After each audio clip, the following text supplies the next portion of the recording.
네, 반갑습니다. 오늘 제가 함께 나눌 제목은 나와 우리 환대의 공동체입니다. 어, 피조물, 새로운 피조물이다라는 게 우리 그리스도인이 된 제일 큰 특징, 변화입니다. 고린도후서 5장 17절 말씀, 누구든지 그리스도 안에 있으면 그는 새로운 피조물입니다. 옛것은 지나갔습니다. 보십시오, 새것이 되었습니다. 이렇게 말씀하고 있어요. 근데 이 말씀의 원문을 잘 보면 누구든지 그리스도 안에 있으면 그곳에는 새 창조가 있습니다 라는 뜻입니다. 그리고 갈라디아서 6장 15절에도 할례를 받든지 안 받든지 이건 안 중요하고 새롭게 창조되는 게 중요하다라고 이야기하고 있습니다. 그럼 도대체 새롭게 창조된다는 게 뭔가?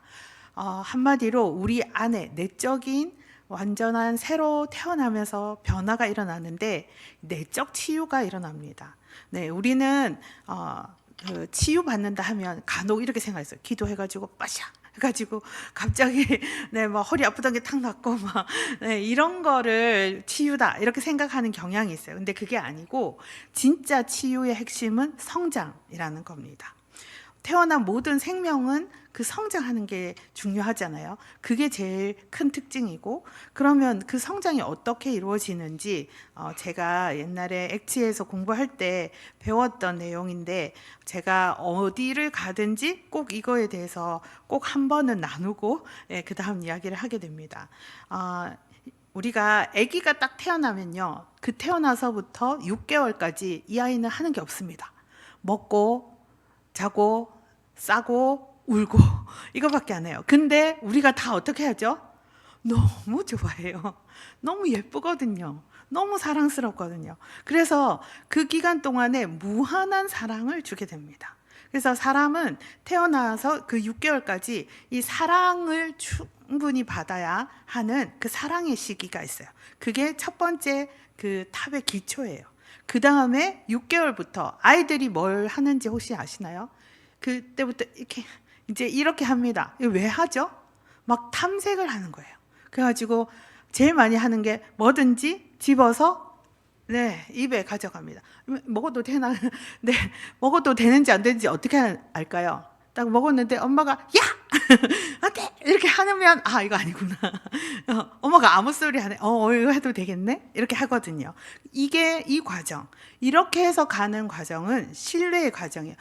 내가 뭘 더 할 수 있지? 얼만큼 나갈 수 있지? 이런 걸 경험하는 시간입니다. 그리고 2세에서 3세가 되면 젖을 때는 시기예요. 옛날에 아브라함이 이삭이 젖을 때 파티를 했어요. 왜 했을까요? 젖된 게 뭐 그리 이스라엘에서는 그때부터 엄마 품에서 떨어져서 아버지의 교육이 시작돼요. 한마디로 이해가 가능한 시기가 된다는 거죠.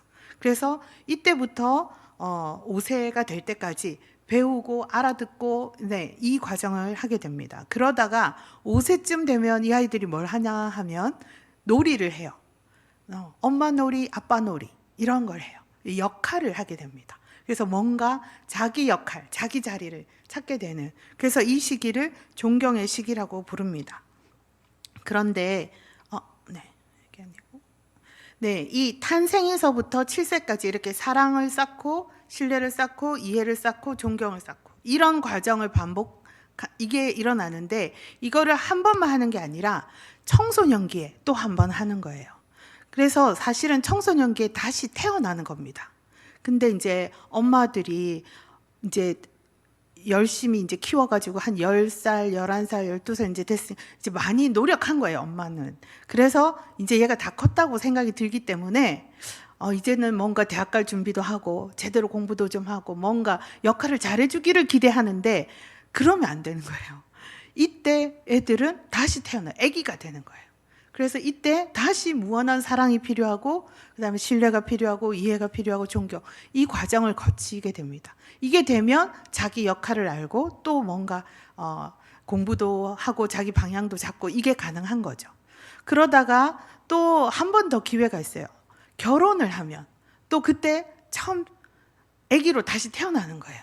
결혼을 했는데 엄청 남편 역할, 아내 역할을 잘할 거라고 기대를 하면 안 됩니다. 그럴 수 없어요. 그때 다시 영세로 태어나는 거랑 똑같습니다. 그렇게 해서 다시 사랑과 신뢰와 이해와 존경, 이 시기가 필요한 거죠. 그런데 이게 시기마다 잘 되지 않으면, 사랑의 시기가 무너지면 죽고 싶은 마음이 많아요. 신뢰의 시기가 무너지면 나는 할 수 없어 하는 마음이 들게 됩니다. 그래서 이런 것들을 잘 쌓아가는 그 과정들을 우리 가정에서 또 교회 안에서 이렇게 해야 됩니다. 성경은 시편 139편에서 하나님이 우리를 지었다, 조립했다, 하나님이 우리를 다 앞으로 살아갈 날이 아직 나오지도 않았는데 우리가 할 일이, 우리의 삶이 기록이 다 되었다, 이렇게 말씀하시고 있습니다. 여러분 한번 생각해 보세요. 탄생의 시기에 자기가 태어났는데 바로 버림받은 사람이 있습니다. 고아일 수 있잖아요.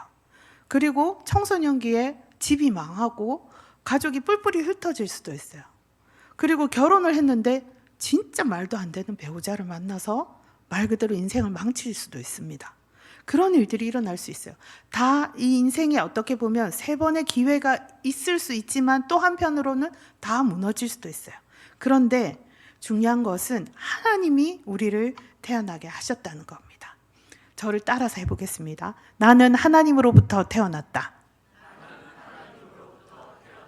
네, 우리 인생의 모든 기회가 다 무너졌다 해도 하나님으로부터 우리가 태어났기 때문에 하나님을 믿으면서 예수 안에서 우리는 또 이 사랑과 신뢰와 이해와 존경의 시기들을 보내면서 성장할 수 있다는 겁니다. 그래서 성장의 제일 첫 번째 단계가 뭐냐? 그 무한히 정말 아무것도 안 하고 먹고 자고 싸고 울고밖에 안 하는 시기에 주는 그 사랑, 그 조건 없는 사랑이 우리가 성장하는 데 제일 첫 번째 단계라는 겁니다. 시편에서는 주님이 나를 뱃속에서 나올 때 받아주셨다, 이렇게 얘기해요. 그리고 이사야서에서는 태어날 때부터 내가 너를 도와주마 라고 하나님이 말씀하시고 나의 종, 나의 야곱 이렇게 불렀다고 하십니다. 우리 인생이 정말 망가져서 아무짝에 쓸모없을 것 같고 진짜 산산이 부서졌다고 생각될 때가 있습니다. 하지만 하나님은 우리를 하나님 안에서 다시 태어나게 해서 우리를 성장시키고 변화시키시는 분이세요.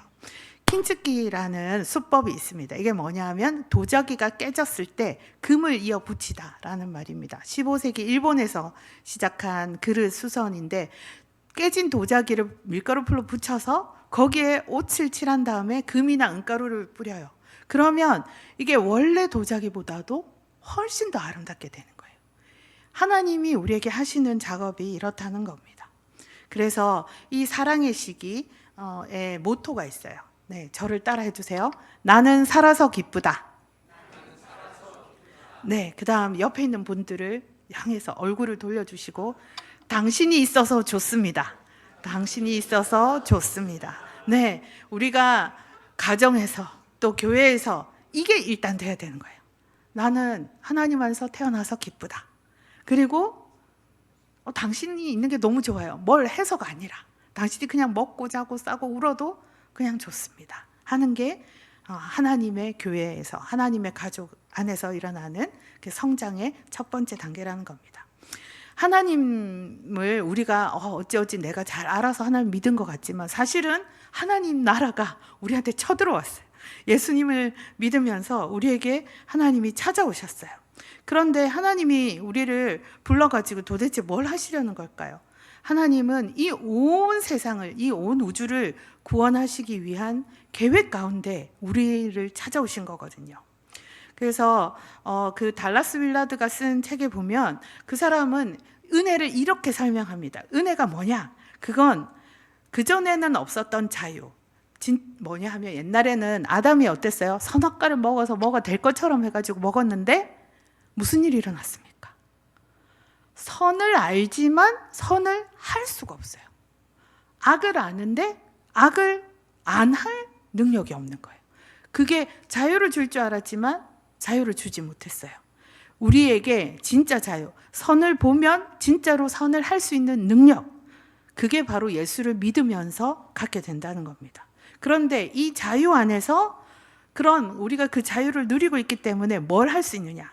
그건 바로 주님의 종으로서 주님께 순종하는 그런 선으로서 승리하는 모습, 그런 행동을 하는 게 그게 바로 은혜의 삶이라는 겁니다.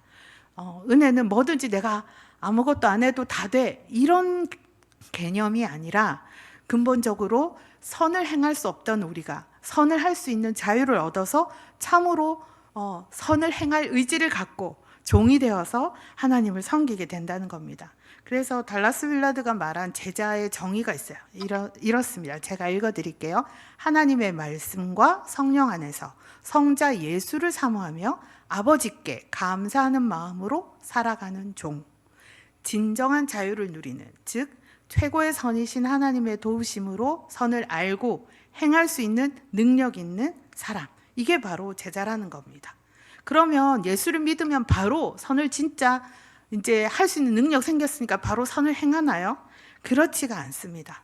우리에게 도전이 왔을 때 그 도전이 정말 우리 삶의 변화가 되기까지는 두 가지 T가 필요해요. 타임 트레이닝, 시간과 훈련이 필요한 겁니다. 그냥 자고 일어나면 바로 내가 예수 믿었으니까 이제 새 사람, 바로 짠 하면서 그 전에 하던 모든 악한 일은 싹 끊어지고 바로 엄청나게 선한 사람이 되는 게 아니라는 거죠. 우리에게는 시간과 훈련이 필요하고 아까 말씀드렸던 것처럼 사랑과 신뢰와 이해와 존경의 그 단계를 밟아가는 성장하는 과정이 필요합니다. 제가 옛날에 읽은 책인데 이 책 제목을 모르겠어요. 거기에 제 마음에 아주 새겨진 말이 있습니다. 훈련되지 않은 제자는 풍기문란을 일으킨다라는 거예요. 네, 하여튼 이게 너무 세월이 갈수록 제가 겪어요. 진짜 그렇구나. 저 자신을 봐도 그렇고, 다른 사람을 봐도 그렇습니다. 그래서 우리가 만들어가는 우리를 제자로 부르신 우리 주님께서 우리에게 원하시는 공동체의 모습이 뭘까? 저는 이 세 가지라고 생각하거든요. 그게 뭐냐면 첫 번째, 따르다. 예수님이 나를 따라오라 하셨잖아요. 그 예수님을 따라가는 겁니다. 그리고 하나님의 마음, 주인의 마음을 시원하게 하는 그 시원한 여름날 냉수같이 그렇게 시원하게 하는, 그게 또 우리 제자가 하는 삶인 것 같습니다. 그리고 우리는 세상의 소금, 이 표에도 있는 것처럼 세상의 소금, 세상의 빛. 우리는 세상과는 다른 가치관과 삶으로 살아갑니다. 그래서 이 앞글자만 따보면 자 어떻게 되죠? 다시다 아니고 따시다입니다. 결국 이렇게 하는 공동체가 되었을 때 그 공동체는 특징이 따시다인 거예요. 저는 오늘 여기 와가지고 되게 느낌이 일단 따시다 느꼈어요. 벌써 화기애애하고 너무 좋은 공동체라는 생각이 듭니다. 근데 여기서 더 좋은, 더 따신 공동체로 나갈 수 있도록 하시면 좋겠어요. 그래서 이 말씀들에 대해서 생각해 보면 예수님을 따르는 거 결국 말씀, 성경이 필요합니다. 그리고 하나님의 마음을 시원하게 하는 그 선교에 우리가 동참해야 돼요. 미션. 그리고 세계와 다른 정말 진짜 세계를 볼 수 있는 세계관이 달라져야 됩니다. 월드예요. 그래서 되게 유명한 차 이름이 브랜드가 나왔어요. BMW. 이렇게 하면 좀 기억을 잘할 수 있을 것 같아가지고 이렇게 했습니다. 먼저 이 따르다에 대해서 말씀드릴게요. 말씀이에요. 우리는 체계 종교, 이 기독교는 체계 종교라고 할 수 있는데 성장의 자원이 되는 책이 세 종류나 있습니다. 첫 번째, 바로 자연의 계시입니다. 창세기 1장 31절 우리 같이 한번 읽어볼까요? 보이시나요? 하나님이 손수 만드신 모든 것을 보시기에 참 좋았다. 이게 글로 이렇게 적혀 있으니까 참 좋았다지 실제로 아마도 이거 아니었을까요? 와, 하나님이 와 이러셨을 것 같아요. 감탄사였을 것 같습니다. 그리고 이 하늘은 하나님의 영광을 나타내고 창공은 그의 솜씨를 알려준다. 낮은 낮에게 밤은 밤에게 전하고 있다. 하나님의 말씀이 온 세상에 다 번져 있다라고 얘기합니다. 그래서 우리는 이 자연의 존재에서 이 창조 세계를 통해서 이 생명에 귀 기울이는 일을 해야 됩니다. 먼저 1번은 뭘 공부를 하는 게 아니라 방금 한 것처럼 우와 하는 겁니다. 며칠 전에 제가 부모님 모시고 어떤 그 민간 정원을 찾아갔어요. 근데 거기에 엄청난 고목인데 이번에 그 매화가 탁 이렇게 진짜 팝콘처럼 탁탁탁 이렇게 피어 있는 거예요. 그랬더니 우리 아버지가 이렇게 저보고 빨리 사진을 찍으라 이러면서 그러면서 이렇게 또 말 고목에도 꽃이 핀다고 이렇게 하시는 거예요. 네, 그거 그러니까는 그냥 이렇게 우리는 뭔가 배울 수 있어요. 저희 아버지 다리가 고관절이 다치셔가지고 잘 못 걸으시거든요. 근데 그걸 보니까 그걸 보겠다고 이제 막 열심히 걸어가시고 또 보고 막 좋아하시는 거예요. 그리고 맨날 막 차 타고 가면서 막 와 눈이 대여섯 개는 있어야 되겠다 이러면서 네 그렇게 하세요. 네, 근데 저는 이게 제일 가장 기본적인 그리스도인의 태도인 것 같습니다. 자연을 이 피조 세계를 그리고 나를 하나 바라보면서 경탄하는 거. 네, 그 자연에서 하나님 음성을 들어야 돼요. 그리고 성경에 보면 개미한테 가서 배워라 막 이렇게 합니다. 자연을 보고 배우라고 합니다. 그러려면 이 자연을 이 피조 세계를 지키고 돌봐야겠죠. 그래서 우리는 환경이나 이런 문제들을 다 신경을 쓰고 새롭게 이 하나님의 가치관으로 돌봐야 됩니다. 그리고 제가 이 박총이라는 자꾸 이렇게 박총이라는 친구가 제 친구인데 이 책을 몇 개 썼거든요. 거기에 보면 이런 말이 있어요. 듣기의 말들이라는 책에 내 귀가 어떤 소리에 유독 민감한지 살피라. 그것이 나의 가치관을 드러내고 내가 어떤 사람인지를 보여준다.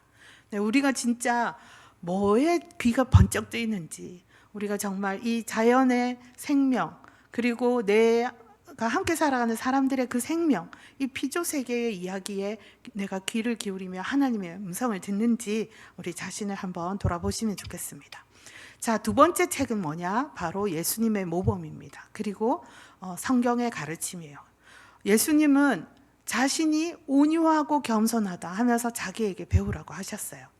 그리고 우리 모두는 제가 어린애들한테 물어보세요. 너 꿈이 뭐니? 이렇게 하면 요즘 친구들이 뭐라고 할 것 같으세요? 뭐 유튜버 뭐 이런 뭐 말할까요? 없어요가 제일 많아요. 꿈이 없어요. 왜냐하면 태어나 보니 집도 있고 태어나 보니 밥도 먹고 있고 네. 그리고 지금 세대가 50년대 60년대랑 같을 수가 없거든요. 그래서 꿈을 갖기는 사실은 눈에 보이는 꿈을 갖기가 쉽지가 않아요. 그래서 그냥 방송에 나오는 거나 보게 되고 뭐 그나마도 심드렁해요. 네. 그런데 진짜 우리 모든 그리스도인은 죽을 때까지 이룰 수 없는 그러나 꼭 추구해야 하는 하나의 꿈이 있는데 그건 바로 그리스도를 닮는 겁니다. 우리가 그 누구도 빠지지 않고 모두가 다 가져야 되는 꿈이 바로 그리스도를 닮는 겁니다. 그리스도를 본받는 것이야말로 우리 모두의 인생의 최고의 목표입니다. 그리고 이 예수님의 뭘 닮아야 될까요? 예수님은 화목제물로 우리 죄를 위해 오셔서 자신의 생명을 주셨어요. 사랑을 그렇게 보이셨어요. 하나님이 이렇게 사랑하니까 우리도 서로 사랑해야 된다고 요한 사도가 이야기합니다. 그리고 요한 1서에도 이렇게 말합니다. 예수가 그리스도이심을 믿는 사람은 다 하나님에게서 태어났습니다. 낳아주신 분을 사랑하는 사람은 다 그분이 낳으신 이도 사랑합니다. 우리는 하나님의 사랑을 받아 태어났고 그래서 우리는 하나님이 낳은 모든 사람들을 사랑해야 한다는 겁니다. 제가 그 일주일에 2번 화목 한글반 가는데 김해 이주민센터 라함이라는 곳에 갑니다. 여기는 결혼 이주 여성들을 위해서 10몇 년 동안 계속해서 사역하고 있는 곳인데 거기 대표인 안용 목사님이 이렇게 말씀하시더라고요. 자기가 한 일이 뭐냐? 그냥 흘러가는 강에 빵 던지기를 하며 살았다 이러시더라고요. 뭐 어떨 때는 뭐 중국 사람이 왔다가 또 어떤 휙 가고 또 어떨 때는 베트남 사람 왔다가 가고 그렇지만 늘 왔다 갔다 하지만 그냥 계속해서 거기에 빵 던지면서 그들에게 생명과 사랑을 나누어 주면서 살았다고 하시더라고요. 그래서 저는 그분들이, 거기에 오신 분들이 자기들이 우리 교회 만들어 주세요라고 해서 교회를 시작해서 베델 선교교회가 됐거든요. 그래서 교회가 어떤 곳이 되어야 될까? 교회는 내가 오면 숨이 쉬어지는구나, 그리고 나를 살려주는구나, 아까 우리가 했던 나는 살아서 기쁘다, 당신이 있어서 참 좋다, 그게 내가 고백되고 또 말해주는 그런 곳이라는 거죠. 디모데후서 3장 16절 17절 우리 많이 암송도 하는 구절이에요. 성경이 얼마나 중요한지.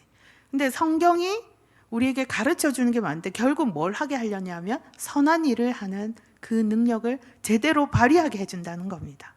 여러분이 계속해서 하나님의 말씀을 계속 읽어야 돼요.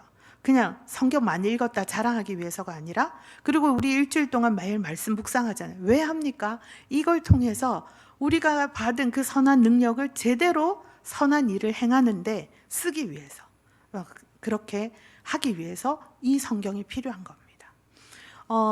여러분 혹시 이 나침반 우리 다 갖고 이렇게 실험해 보셨을 거예요. 나침반은 항상 북쪽을 향합니다. 나침반이 왜 늘 북쪽을 향하죠? 그건 지구가 큰 자석이라서 그래요. 지구가 북쪽은 사실은 S극, 남쪽은 N극이어가지고, 그래서 자석을 들면 항상 북쪽을 N극이 가르치게 돼 있습니다. 근데 여러분 보시면 알지만 그 철가루를 넣어보면 어떻게 되죠? 철가루가 이렇게 자석이 다다다닥 붙어서 쫙 이렇게 희한한 모양을 만들어냅니다. 왜 그렇게 되냐? 철가루, 그 가루 한 개 한 개가 이 자기장 때문에 자기도 갑자기 그 순간에 자석이 되는 거예요. 변신, 딱 그렇게 하는 거예요. 우리가 하나님의 성령이 우리에게 임하셔서, 우리가 예수를 믿어서 하나님의 성령이 우리에게 임하시면 우리 안에 보이지 않는 식스 센스가 있어요. 우리를 자꾸 하나님 뜻에 맞추도록 우리를 인도하시는 거예요. 그래서 우리가 계속 하나님께 순종하면서 우리가 정말 작은 예수가 되는 거죠. 그러면 다른 사람들이 성령께로 우리를 통해서 이끌림 받게 된다는 겁니다. 그래서 첫 번째 책 자연의 계시, 두 번째 책 성경. 이제 세 번째 책 뭘까요? 바로 옆에 있는 이 사람들, 하나님의 백성입니다. 사도행전 1장 8절에 성령이 임하시면 너희가 땅끝까지 내 증인이 될 것이다 라고 예수님이 하신 말씀이 있어요. 근데 진짜로 성령님이 오셔요. 오순절이 돼서 성령님이 오십니다. 그랬더니 일어난 일이 뭐냐면 불길처럼 막 혓바닥처럼 막 갈라지더니 각 사람 위에 내리고, 성령이 임한 그 첫 순간에 일어난 첫 번째 일이 뭐냐면 방언을 한 거예요. 우리는 이걸 가지고 막 이상한 나라 말 내가 해야 될 텐데 성령 받으면 나 못하면 안 되는데, 이렇게 생각하는 사람이 있어요. 근데 그게 중요한 게 아니에요. 이 성령의 권능이 하는 일이 뭐냐? 서로 다른 말 하던 사람들이 서로 알아듣게 됐다는 거예요. 그래서 하나가 됐는데 다 한 가지로 이야기하는 게 뭐죠? 예수의 증인이 되어서 예수를 증거하는 말을 한다는 겁니다. 그러니까 새로운 힘을 가진 하나님의 공동체가 나타나서 이 역사적인 그 변혁의 촉매가 되도록 하나님이 이 공동체를 탄생시키는데, 거기에 포인트가 뭐냐면 알아듣게 하는 거예요. 서로의 말을 알아듣고 소통하는 공동체, 그게 중요하다는 겁니다. 특히 지금 젊은 세대, 다음 세대와 소통할 수 있는 교회가 되는 게 너무너무 중요합니다. 이게 말만 통하는 게 아니에요. 그러면 어떻게 하죠? 사도행전 2장에 보면 이 초대교회가 서로 물건까지도 소통하고, 그리고 날마다 하나님을 찬양하고 말씀을 증거하고, 그래서 그냥 예수 믿는 사람이 날마다 더해졌다 합니다. 제가 되게 좋아하는 사진이 있는데, 이게 백건우, 김선욱이란, 백건우 유명한 피아니스트, 되게 연로하신 분이고, 김선욱 이 사람 피아니스트였다가 이제는 지휘자가 되신 분이에요. 그리고 그 다음에 솔라시안 유스 오케스트라라는 이거를 만들었는데, 이게 대학을 졸업하고 이제 막 사회로 나가려고 하는 젊은 사람들이었어요. 이게 몇 년 전에 결성된 오케스트라인데, 이 젊은 사람들은 아직 경험이 부족해요. 근데 기술은 너무 좋아요. 그래서 이 백건우 선생님하고 이 김선욱 지휘자가 일부러 이 사람들을 도와서 같이 연주를 하면서 너무 멋진 팀을 만들어서 뭐 홍콩에도 가고 막 아주 활동을 엄청나게 많이 했었습니다. 제가 왜 이 사진을 좋아하냐면 이 백건우 선생님이 이 젊은이들을 바라보는 이 눈빛이 너무 좋은 거예요. 그러니까 이 관계, 이게 바로 교회 안에서 일어나야 된다는 거죠. 많은 사람들이 리더십 얘기를 많이 합니다. 다 리더가 되고 싶어요. 근데 저는 팔로워십을 얘기하고 싶습니다. 따르는 사람이 되어야 돼요. 우리는 먼저 일단 예수를 따르는 마음으로, 그리고 서로가 서로에게, 이 팔로워십은 꼭 누구 멋진 대장 한 명, 뭐 그 사람 막 따라가야 된다, 이거 아니에요. 그런 거는 나치 히틀러나 하던 거고요. 이거는 서로가 서로를 배우고 따라간다는 겁니다. 그래서 섬김으로써 이끌어가고, 지도자가 된 사람은 섬김으로써 이끌어가고, 또 지도를 함으로써, 그러니까 잘 모르는 사람들을, 또 뭔가 경험이 부족한 사람들을 인도해 줌으로써 그 사람들을 섬기는 겁니다. 믿음의 선배들 이야기를 사실은 열심히 듣고 배우고 따라야 됩니다. 그리고 어른들은 야, 이거 해봐, 따라와봐, 이렇게 하는 거야, 이렇게 하는 게 아니라 섬기면서 밥도 사주고 도와주면서 이렇게 하는 게 좋을 거야 라고 이끌어주는 거죠. 그렇게 서로가 서로에게 좋은 가르침을 제대로 가르치고 섬기고 하는 일을 해야 된다는 거죠. 한마디로 꼰대와 싸가지를 넘어서 서로에게 배우는 공동체를 만들어야 합니다. 여러분, 꼰대나 싸가지나 한 가지 공통된 점이 있다는 거 아시죠? 뭘까요? 남의 말을 안 들어요. 네. 싸가지가 잘하면 꼰대가 됩니다. 네. 서로에게 귀를 기울이면서, 우리는 한국 교회 안에 얼마나 좋은 믿음의 선배들이 많습니까? 우리가 책으로도 보고 이야기 들었던 그런 이야기들도 다 너무 배워야 할 게 많아요. 우리 옆에 있는 장로님, 권사님, 집사님 다 이때까지 살아오면서 겪은 삶 속에서 하나님 따라온 그 이야기들, 그게 하나도 버릴 게 없는 좋은 책이에요. 그걸 서로가 서로에게 많이 듣고 배우고 나누고 해야 됩니다. 자, 이렇게 해서 예수님을 따라가는 삶을 살고, 두 번째로 시원하게 하다, 선교를 해야 돼요.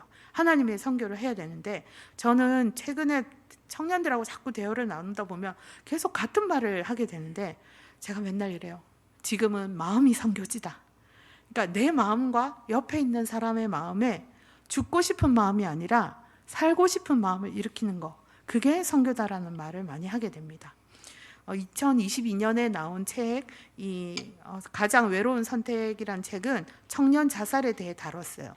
여기에 보면 청년 고통의 키워드를 아주 요약해서 설명했습니다. 지금 청년은 이런 세대입니다. 초경쟁 사회에 출생해서 능력주의 사회, 저성장 사회에서 자라고 부모 세대보다 더 가난한 첫 세대로 청년기에 들어서서 척박하고 차가운 사회에서 고독생으로 발을 딛고 있다가 고독사하는 세대, 이렇게 얘기하고 있습니다. 그리고 이 청년들은 좀 더 앞으로 가겠습니다.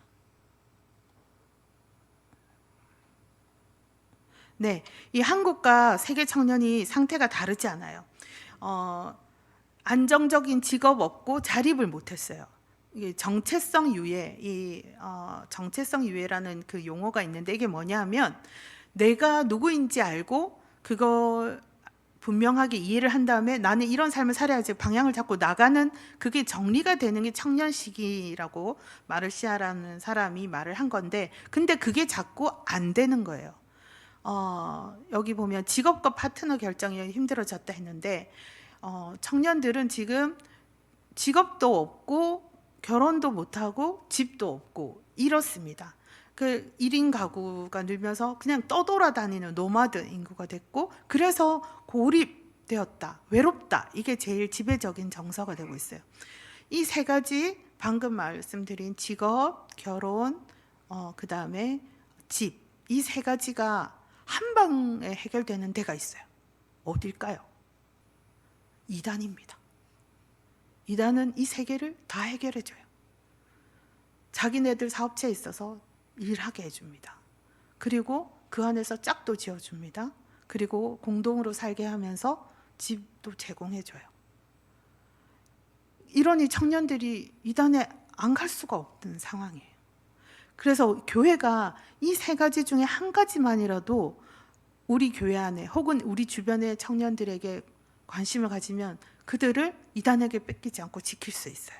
이게 지금 너무나도 중요한 상태입니다. 그래서 우리 각자는 하나님이 우리를 하나님의 자녀로 제자로 삼으셔서 우리가 이 땅 가운데서 하나님의 뜻을 실천하는 이 하나님의 선교를 해야 되는데 어떻게 할 건가? 인간성으로 번역된 신성, 이 말 뭐 어려운 것 같은데 뭐냐면 간단하게 말하면 예수님의 성육신이에요. 예수님은 하나님이시잖아요. 근데 뭐가 됐죠? 사람이 됐어요. 기어다니고 엎어지고 피나고 이걸 다 하셨단 말이죠. 이게 우리도 각자가 이 예수님처럼 하늘의 이야기를 자기 몸으로 번역해서 살아야 된다는 겁니다. 이거는 제가 중국에 있을 때 했던 모임의 모습입니다. 제가 청년들하고 함께하는 모임을 했는데, 네, 보시면 저기 피아노 치는 동글동글한 사람이 저예요. 네. 그리고 제가 이제 거기서도 한글반에서 제가 이렇게 가르쳤는데, 우리로 따지면 카이스트 같은 학교가 있어요. 거기서 제가 6년 반 동안 한글반을 하면서 거기서 제가 큰 선생님하고 제 밑에 이렇게 작은 반 선생님들이 있었는데 그 청년들하고 만나면서 거기는 이렇게 복음을 대놓고 증거하거나 하는 거 못해요. 하지만 그 삶을 통해서 그냥 자연스럽게 접촉하게 되는데 거기에 청년들 중에 어떤 사람은 예수를 믿고 세례를 받고 또 어떤 사람은 심지어 교회 지도자까지 됐습니다. 그리고 이거는 거기에 농민공들이 모여 사는 지역을 제가 중국 교회 목사님과 사모님과 거기 자녀들과 같이 봉사를 했는데 그 아이들이 이렇게 이제 북경으로 올라와서 내내 쓰레기만 모아놓은 데 사는 거예요. 엄마 아빠가 쓰레기 이렇게 치우는 사람들이어가지고 그래서 거기서 살면서 지하철도 한 번 안 타본 애들이었어요. 근데 거기 애들을 데리고 저희가 이제 영어로 음악을 가르치는 클래스를 하고 그리고 그 아이들을 또 나중에는 교회에 애들이 오면서 어린이 찬양대도 만들고 그리고 그게 발전해서 나중에 북경에서는 최초이자 아마 마지막이었을 것 같습니다. 지금은 좀 분위기가 힘들어서 그래서 중국의 그 북경에 있는 큰 교회 4개의 어린이들만 모여가지고 크리스마스 파티를 찬양으로 하는 걸 한 게 이제 제 마지막 사역이었습니다. 그래서 우리가 하나님의 선교가 막 복잡한 게 아니에요, 사실은. 제가 중국에서 그 청년들을 도와주면서 그 청년들에게 예수를 믿게 하는 데까지 이제 하죠. 근데 그래서 그 다음에 이 사람들이 직장인이 되고 그 다음에 결혼하고 어떻게 살 거냐라고 했을 때 그 이야기를 뭐로 해줄까요? 그럼 저는 제가 아는 나랑 가까이 지낸 내 친구들 어떻게 예수님 안에서 회사에서 온갖 부당한 일을 당해도 하나님 안에서 믿음을 지키고 어떻게 주님을 섬기고 또 교회를 섬기고 또 그 회사 안에서 하나님이 일하셔서 성장을 했는지 어떻게 그런 하나님의 이렇게 이끌어 주심을 경험했는지 그냥 그 이야기들을 전달해 줄 뿐이에요. 그래서 여러분들이 바깥에 멀리 나가서 선교하시는 분들만 선교한다고 생각하시면 안 되고 바로 여기 바로 나 자신 아까 말했죠. 내 마음이 안에서 먼저 하나님 안에서 태어난 그 새로운 마음으로 살고 내 옆에 사람 오늘 여기 함께 있는 이 사람을 이 사람이랑 살아봤더니 살고 싶어 살맛이 난다 이렇게 하게 하는 게 그게 바로 하나님의 선교에 동참하는 제일 중요한 일이라는 겁니다. 제 친구가 해외에 있다가 얼마 전에 몇 달 전에 한국에 있는 지사로 발령이 나서 왔어요. 온 이유가 나중에 알고 봤더니 거기 있던 팀장이 너무 나빠가지고 제 친구를 불러들인 거였어요. 근데 이제 처음에는 뭐 몰랐겠죠. 근데 이제 몇 달이 지나고 이렇게 그 평가하는 시기가 있었대요. 그래서 평가를 했는데 거기 직원들이 하나하나 이렇게 자기 이렇게 평가서에 멘트를 달아놨는데 회사 오기 싫었었는데 이제는 회사 올만하다. 그리고 또 살맛 난다 이렇게 적었다는 거예요. 그 팀장이 바뀌어서. 그러니까 이런 사람이 되는 게 중요하다는 거죠. 네. 그게 우리가 일단 기본적으로 해야 할 하나님의 선교입니다. 앞으로에 대해서 제가 좀 말씀을 드리고 싶습니다. 미래의 기원이라는 카이스트 총장이 쓴 책이 있어요. 이게 작년에 나온 책인데 여기 이분이 미래학을 포인트를 뭐라고 했냐면 바로 인간과 기술이라고 했습니다. 그리고 기술과 정치, 경제 이런 게 변화의 핵심 동인이라고 얘기하면서 이분이 말한 새로운 휴머니즘 이거예요. 이분이 크리스찬인지 모르겠어요. 자연인의 존엄을 유지하고 신인류와 갈등을 없애고 인간 역할을 재정의해야 한다. 결국 사상을 성숙하게, 즉 인문학 그리고 기술을 발전시키는 이 두 가지가 돼야 된다. 왜냐하면 기술이 발전을 하는데 그 기술을 컨트롤할 수 있는 거 결국 인간에 속해 있기 때문이에요. 근데 왜 이런 얘기를 하냐 하면 여러분 앞으로 이 차이가 점점 심해질 겁니다. 일단 디지털 차이 지금 이미 겪고 계시죠. 키오스크 아주 잘 하시나요? 키오스크 처음 나왔을 때 힘들었죠. 이런 게 디지털 차이입니다. 근데 좀 있으면 이제 곧 AI로 갭이 날 거예요. AI를 가지고 움직일 수 있는 사람, AI를 쓸 수 없는 사람. 그리고 나중에는 브레인, 이 뇌까지도 근본적으로 차이가 날 거라는 겁니다. 이미 기술이 이 정도까지 올라와 있어요. 그래서 이분의 얘기가 복잡했지만 핵심은 뭐였냐면 결국 인문학, 인간다움을 지켜야 한다는 거죠. 앞으로 우리가 장기도 많이 사람들이 대체할 겁니다. 내 팔 쓸 수 없어. 나 이제 다른 로봇 팔로 끼웠어. 내 장기 이거 잘못됐어. 나 고쳐서 끼웠어. 자, 어디까지가 진짜 나고 어디까지가 진짜 인간일까요? 우리는 가면 갈수록 인간이 인간답지 않게 만드는 그런 흐름, 그거를 계속 맞닥뜨리게 될 겁니다. 그러려면 인간다움을 더 강하게 하는, 정말 인간이라는 게 뭔지 보여주는 그걸 하는 게 앞으로 우리가 해야 할 일이고 교회가 해야 할 일입니다. 그래서 다음 세대가 바로 선교의 대상이기도 하지만 또한 선교의 동력자이고 선교의 지도자이기도 합니다. 여러분들이 아무리 열심히 해도 그 멀티버스 그 세상 안에서 전도하기 어려워요. 거기 안에서 사람들과 교제하면서 전도하는 건 다음 세대가 해야 됩니다.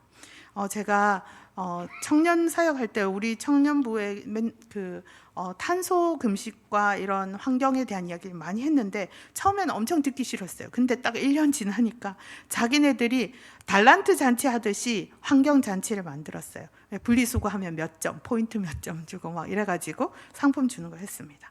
네, 이런 식으로 우리가 다양한 선교를 하는데 아까 말한 것처럼 지금 여기 이곳에서 함께 우리가 하나님의 선교를 해야 됩니다. 그 다음 세 번째 다르다입니다. 세상의 가치관과 달라야 된다는 거예요. 우리가 행동하는 거 그냥 행동하는 것 같지만 사실은 아주 깊숙이 우리 밑바닥에 새겨져 있는 어떤 가치관 때문에 우리가 그런 행동을 하는 거거든요. 근데 로마서에서 모든 만물이 하나님의 것이다, 예수님의 것이다 라고 얘기하고 있습니다. 에큐메니칼 정신이 뭐냐? 한마디로 우리가 살고 있는 모든 삶의 영역을 다 하나님의 교회가 섬겨야 할 영역이라고 보고 함께 연합하는 게 에큐메니칼이라고 합니다. 그래서 우리가 배우고 다뤄야 될 게 뭐냐? 신과 이 세상에 대해서, 하나님에 대해서, 인간에 대해서, 미래에 대해서, 죽음에 대해서 배워야 되고, 또 돈은 어떻게 벌어서 어떻게 써야 하는지, 음식은 뭘 먹고, 동물은 어떻게 다뤄야 되고, 평화는 뭔지, 국가는 어때야 하는지. 그래서 특히 청년들이 배워야 할 것은 노동과 정치와 경제, 평화, 생태, 생명, 감수성, 문화예술. 이거 하나하나 말하려면 너무 많지만 이것들을 배워야 합니다. 유엔에서는 지속 가능 발전을 위한 17가지 목표를 세웠는데요. 그걸 또 교육하는 것들을 강조하고 있습니다. 이게 왜 그러냐면 모든 세상의 영역들이 다 하나님의 것이어서 그 모든 것이 다 하나님의 뜻대로 바뀌어지려면 우리가 그 부분에서 하나님의 가치관에 맞는 게 뭔지 하나하나 배우고 교육하고 실천해야 한다는 겁니다. 고린도후서 5장 18절 말씀에 이렇게 말씀하고 있어요. 이 모든 것은 하나님에게서 났습니다. 하나님께서는 그리스도를 내세우셔서 우리를 자기와 화해하게 하시고 또 우리에게 화해의 직분을 맡겨주셨습니다. 예수님은 온 세계, 온 피조 세계가 하나님과 화해하도록 바로 우리를 부르셨다는 것입니다. 제가 마지막으로 이 공동체에 대한 얘기를 조금 더 하고 마치겠습니다. 제가 하나보다 나은 둘이라고 전도서 4장 9절에서 12절 말씀, 아마 여러분들 많이 아시는 말씀일 거예요. 두 사람이 한 사람보다 낫다라고 하는 말이고, 삼겹줄 얘기하는 구절이에요. 여러분 혹시 이 고슴도치 딜레마를 아시나요? 이건 뭐냐면 쇼펜하우어라는 철학자가 한 우화에서 나온 심리학 용어입니다. 그러니까 너무 추운 겨울에 고슴도치들이 몸을 녹이려고 가까이 다가가면 가시에 서로 찔려갖고 이렇게 괴로워하고, 그 다음에 다시 떨어지고, 또 그러면 또 다시 추우니까 또 다가가고 이렇게 한다는 거예요. 그래서 쇼펜하우어는 인간들이 가시투성이 본성으로 서로 찌르는데 그래서 예의를 만들어 가지고 서로 약간 거리를 두게 했다. 그래서 어느 정도 거리를 두게 한다. 결국 인생은 혼자 사는 거야. 이런 말이 떠오르는 그런 말이죠. 그리고 또 이게 2012년에 런던 임페리얼 대학의 산모가에게 허락받아서 공개한 영상인데, 이게 뭐냐면 쌍둥이가 뱃속에 있어요. 이렇게 보시는 편에서 이게 초음파 영상인데, 이런 게 뭐냐면 조그만 그 오른쪽 애 있잖아요. 애가 조그맣잖아요. 근데 얘가 왼쪽 형제에게 빵 이렇게 펀치를 팍 날린 그런 영상이에요. 그 리브가가 뱃속에 애들이 싸운다면서 막 걱정했는데 그게 실제로 있는 일이었어요. 그래서 태아 때부터 같이 사는 건 힘든 거구나, 이런 생각이 들죠. 그렇지만 전도서에서는 그게 아니라는 거예요. 그 혼자 있어가지고 하는 그 삶은 너무 의미 없는 수고다, 라고 얘기하고, 실패와 좌절이 있을 때, 그 힘들 때 일으켜주는 사람이 있다면 우리는 일어설 수 있다 라는 얘기를 합니다. 저는 대학교 다닐 때 한번 영적으로 굉장한 슬럼프에 빠진 적이 있어가지고 다 때려치고 이제 집에 내려가려고 막 그런 적도 있었어요. 근데 그때 마치 그 중풍병자 들고 간 그 친구들처럼 제 친구들이 50일 동안 금식 기도를 해줘가지고, 그래서 제가 오늘 이 자리에 이렇게 있습니다. 그래서 우리가 혼자가 아니라 어려워졌을 때 정말 서로 지지하고 의지해서 도와주는 그런 관계, 그게 공동체고 그걸 하나님은 원하신다는 거예요. 그래서 세겹줄이 되어야 하는 겁니다. 이런 말이 있어요.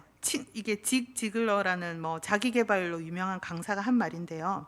친구를 찾기 위해서 돌아다니면 거의 없지만 친구가 되기 위해서 돌아다니면 어디에나 있다, 이렇게 말했어요. 너무 맞는 말인 것 같아요. 우리가 함께하는 이 주님 안에서 공동체가 되기 위해서 애쓰면 어떤 일이 일어나느냐, 이거는 레바플레이스 공동체라고 미국에서 되게 아주 사회에 좋은 영향을 끼치는 공동체입니다. 그들의 슬로건이 좋아서 제가 가져왔어요. 와서 우리 안에 있는 예수의 삶을, 생명을 보십시오. 그리고 우리와 함께, 그리고 와서 우리와 함께 예수의 생명을, 예수의 삶을 삽시다 라고 하는 거예요. 이게 바로 공동체, 기독교 공동체, 우리 교회가 되어야 됩니다. 우리 교회는 환대의 공동체, 우리는 진짜로 피로 맺은, 예수의 피로 맺은 가족 공동체고요. 그리고 우리는 하나님께서 주신 그 비전, 이 온 세상을 구원하신, 온 우주를 구원하실 그 하나님의 비전을 함께 갖고 있는 공동체이고, 그걸 위해서 지금 이렇게 함께 일하는 그런 사역 공동체입니다. 그래서 이런 공동체가 됐을 때 성경은 형제가 연합하여 동거하면 결론이 뭘까요? 이 시편 133편 끝에 영생이라고 되어 있습니다. 영생이 어디 있느냐? 하나님의 뜻으로 함께 뭉쳐진 이 제자 공동체에 있다는 겁니다. 이게 교회가 엄청 막 수가 늘어나가지고 막 세상을 막 휘두르는 그런 게 돼야 되는 게 아니에요. 작아도 우리가 그런 공동체로 부르심 받았다는 겁니다. 마지막으로 벌새의 물 한 방울 동화인데요. 예, 이거는 그 남미에 있는 내려오는 전해지는 이야기입니다. 숲이 불타고 있을 때 동물들이 다 도망갔어요. 근데 크리킨디라는 벌새가 얼마나 작은지 아시죠? 진짜 이만해요. 예, 그 벌새가 계속 왔다 갔다 하면서 부리에 물을 한 방울씩 담아서 산부리에 떨어뜨린 거예요. 동물들이 그걸 보고 야, 그걸 해갖고 뭐가 된다는 거야? 이렇게 하는 거예요. 그랬더니 크리킨디가 나는 내가 할 수 있는 일을 하는 것뿐이야 라고 했다는 겁니다. 이야기는 여기서 끝이에요. 우리가 크고 힘세고 뭔가 가지고 있어야만 세상을 바꾸는 게 아닙니다. 이 지구온난화, 전쟁, 기아, 빈곤 온갖 심각한 문제가 가득해서 나는 아무것도 할 수 없어. 이걸 어떻게 바꿔? 이렇게 체념하는 게 제일 무서운 거예요. 제일 나쁜 거예요. 나도 할 수 있고 내가 할 수 있는 건 할 거야 라고 하는 게 그게 하나님의 교회가 할 일입니다. 네, 그래서 이 벌새 이야기의 영감을 받아서 2023년 세계 물의 날 캠페인을 이 벌새로 디자인을 해서 이렇게 했더라고요. 그러니까 세상에서 당신이 보고 싶어하는 변화, 그 변화가 당신이 먼저 그렇게 되어라 라고 하는 겁니다. 바라기는 우리 이 해운대 소정교회가 정말로 십자가를 지고 자기를 부인하면서 예수님을 따르고 세상에 보내신 그런 하나님의 마음을 시원하게 하는 그런 충성스럽고 믿음직한 심부름꾼이 되어서 진짜로 세상이 온 우리 모두 여러분들이 살아가는 모든 곳에서 우리의 착한 행실을 보고 하나님께 영광 돌리는 공동체가 되었으면 좋겠습니다. 네. 우리 마지막으로 제가 늘 하는 슬로건이 있어가지고 같이 따라 하셨으면 좋겠어요. 믿음으로 자유 얻고 사랑으로 순종하고 소망으로 나아간다. 아멘.